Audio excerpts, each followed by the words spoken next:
তাহলে আজকের ক্লাসে হচ্ছে মডাল ভার্ব। তাহলে মডাল ভার্ব কাকে বলে না, এগুলো হচ্ছে হেল্পিং ভার্ব। কি হেল্প করবে? হেল্পিং ভার্ব কি হেল্প করবে না, হেল্প করবে তোর যে বক্তব্য বা একটা সেন্টেন্সের যে বক্তব্য, সেন্টেন্সটা কি প্রকাশ করতে চাইছে সেটা প্রকাশ করবে এই মডাল ভার্বগুলো। সেই সেন্টেন্সটা বোঝাতে চাইছে নাকি যে কর্তা অর্থাৎ সাবজেক্টের ক্ষমতা বোঝাতে চাইছে কিনা, বা সম্ভাবনা বোঝাতে চাইছে কিনা, বা অনুমতি চাইছে কিনা, বা প্রার্থনা করছে কিনা। এই যে হেল্প করা অর্থাৎ সেন্টেন্সের যে এক্সপ্রেশন, সেন্টেন্সের যে বক্তব্য, সেই বক্তব্যটা প্রকাশ করাটাকেই হচ্ছে হেল্পিং ভার্ব অর্থাৎ মডাল ভার্বস। যেমন কোনগুলো? Can, could, may, might, shall, should, will, would, must, ought to, use to, dare. এইগুলো হচ্ছে আমাদের মডাল ভার্ব। ঠিক আছে, এইবার প্রথমে আমরা প্র্যাকটিস সেটটা দেখব। প্রথমে হচ্ছে I dash swim, I dash swim, তাই তো? তাহলে আমি সাঁতার, তাহলে আমি সাঁতার কাটতে পারি। তাহলে পারা অর্থে কি? পারা অর্থে ক্যান। তাহলে আই ক্যান সুইম, তাহলে পারা অর্থে হলো ক্যান। তারপরটা দেখ, হি সেড, সে বলেছিল, দ্যাট, যে, তাহলে সে বলেছিল, সেড মানে হচ্ছে বলেছিল অর্থাৎ পাস্ট টেন্স। সে বলেছিল, কি বলেছিল? She dash dance, say dance করতে পারে। তাহলে যেহেতু আমাদের সেড, সেডটা থেকে আমরা বুঝতে পারছি যে সে কাজটা করেছে অতীতকালে, পাস্ট টেন্সে। তাহলে আমাকে এই যে পারা, ক্যান মানে পারা, এবিলিটি, তাহলে এই যে পারা ক্যান, সেটাকে তার যে পাস্ট ফর্ম, তার যে অতীতের রূপ, সেটাকে বসাতে হবে। তাহলে ক্যানের অতীতের ফর্ম, পাস্ট ফর্ম হচ্ছে কুড। তাহলে কি হবে?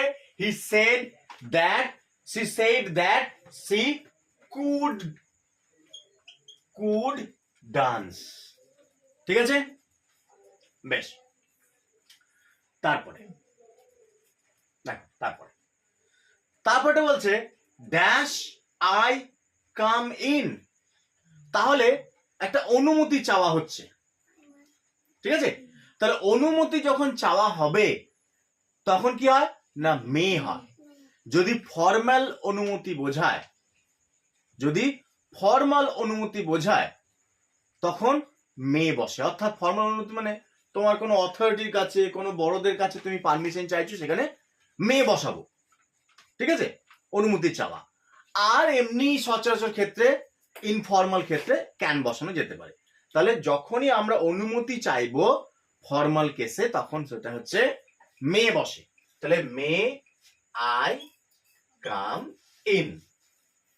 ঠিক আছে, তারপরে dash God bless you, dash God bless you, তাহলে এটা প্রার্থনা করছি, একটা ঈশ্বরের কাছে প্রার্থনা করছি যে তোমার মঙ্গল হোক। তাহলে এরকম যখন প্রার্থনা বোঝাবে তখন হয় মে। তাহলে প্রার্থনা বোঝালে কি হয়? মে। তাহলে এটা কি উত্তর হবে? May God bless you. ঠিক আছে, বেশ।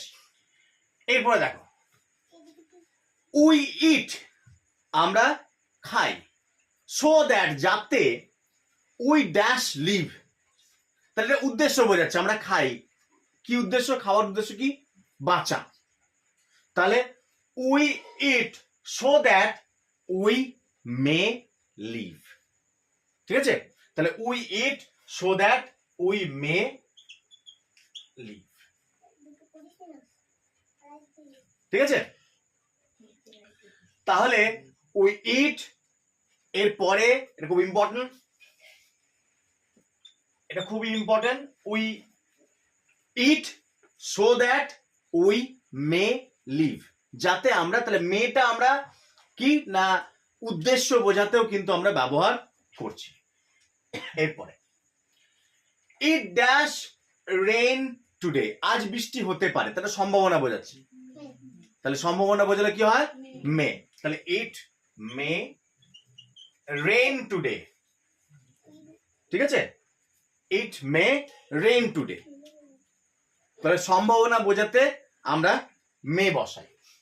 এরপরে dash you please pass the salt, দয়া করে আমাকে নুনটা একটু বাড়িয়ে দাও, নুনের যে দানিটা সেটা বাড়িয়ে দাও, বাট নুনটা একটু দাও আমাকে।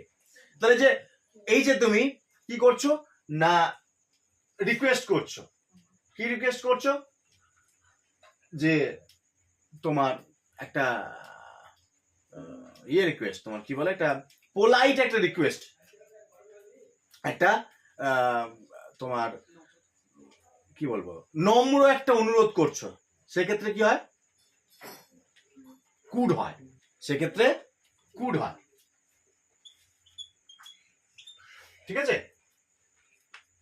তাহলে দেখো, একটা পোলাইট রিকোয়েস্ট করছো যে could you please pass the salt, তাহলে যখন রিকোয়েস্ট খুব পোলাইটলি করবে তখন কি হয়? কুড হয়। হয়েছে? তারপরে I dash see you next week, আমি তোমার সঙ্গে নেক্সট উইক, পরের সপ্তাহে দেখা করব। তাহলে এই যে ভবিষ্যৎকাল, ফিউচার টেন্স বোঝাচ্ছে। তাহলে কি হবে ফিউচার টেন্সে? ফার্স্ট পারসন হলে, এমনি জেনারেল অর্থ হলে কি হয়? I will see you next week, ঠিক আছে? আমরা অন্য একটা ভিডিওতে কি করব না, শ্যাল আর উইলের ব্যবহারটা দেখব। তাহলে I will see you next week. এরপরে 9 নম্বর বলছে you dash help the poor, তাহলে তোমার উচিত গরিবদেরকে সাহায্য করা। তাহলে উচিত অর্থে হচ্ছে, যদি উচিত অর্থে হয় তাহলে শুড বা অট টু। শুড বা অট টু হচ্ছে উচিত অর্থে, ঠিক আছে? তাহলে উচিত অর্থে হলো শুড বা অট টু। আছে? এরপরে দেখো, তাহলে এটা কি হলো? এটা হবে আমাদের you should help the poor. তারপর দেখো you dash do your duty, তাহলে শুড উচিত যেটা সেটা তুমি নাও করতে পারো। এটা বলেছে যে তুমি গরিবদেরকে সাহায্য করবে, তাহলে যে উচিত অর্থে, তাহলে উচিত অর্থে মানে তুমি নাও করতে পারো, গরিবদেরকে সাহায্য নাও করতে পারো, তোমার বাধ্যবাধকতা কিছু নেই। কিন্তু যখন আমি বলবো যে তুমি তোমার কর্তব্য করবে, তখন একটা কিন্তু বাধ্যবাধকতা থাকছে, তোমরা তোমাদের পড়াশোনা করে আসবে, একটা বাধ্যবাধকতা থাকছে। আমি যদি বলি তোমাদের পড়াশোনা করা উচিত, তখন আমি শুড বসাবো, কিন্তু সেটা মানে হচ্ছে সেটা নাও হতে পারে। অর্থাৎ মানে যখন উচিত থাকবে তখন কিন্তু সেখানে বাধ্যবাধকতা থাকবে না, পুরোপুরি তোমার নিজের মানসিকতার উপর নির্ভর করছে। কিন্তু যেখানে বাধ্যবাধকতা থাকবে সেখানে মাস্ট বসাবো আমরা, যে তোমাকে এটা করতেই হবে, ঠিক আছে? তাহলে you must do your duty, তাহলে you must do your duty, ঠিক আছে? শুড মানে বললাম উচিত, কিন্তু মাস্ট মানে হচ্ছে আবশ্যিক, তোমাকে এটা করতেই হবে, অন্য কোনো উপায় নেই। তাহলে must, you must do your duty. এরপরটা he dash to work early in the morning, তাহলে যদি কোনো নিত্য অভ্যাস বোঝায়, যে অভ্যাসটা তুমি, যে কাজটা তুমি বারবার করো বা নিত্য দিন করো, তো সেই নিত্য অভ্যাস বা কোনো কাজ যদি রিপিটেড হয়, তো সেক্ষেত্রে বসাই আমরা ইউজ টু, অভ্যস্ত, ঠিক আছে? তাহলে টুটা দেওয়াই আছে, তাহলে আমরা ইউজ বসিয়ে দিলাম।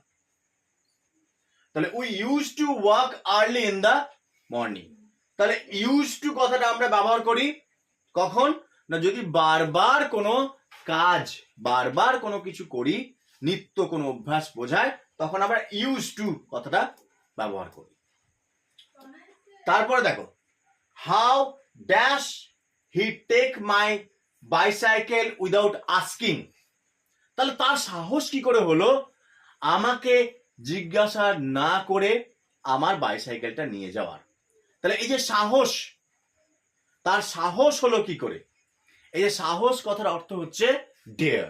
হাউ ডেয়ার হি। আমরা অনেক সময় কথা শুনে থাকি হাউ ডেয়ার ইউ, সেরকমই how dare he takes my bicycle without asking. তাহলে আমাকে জিজ্ঞেস না করে কেন আমার বাইসাইকেলটা নিয়ে এসে গেছে, তাহলে হাউ ডেয়ার। ঠিক আছে, তাহলে মডালের এটা প্র্যাকটিস করানো হলো, বুঝে গেছে?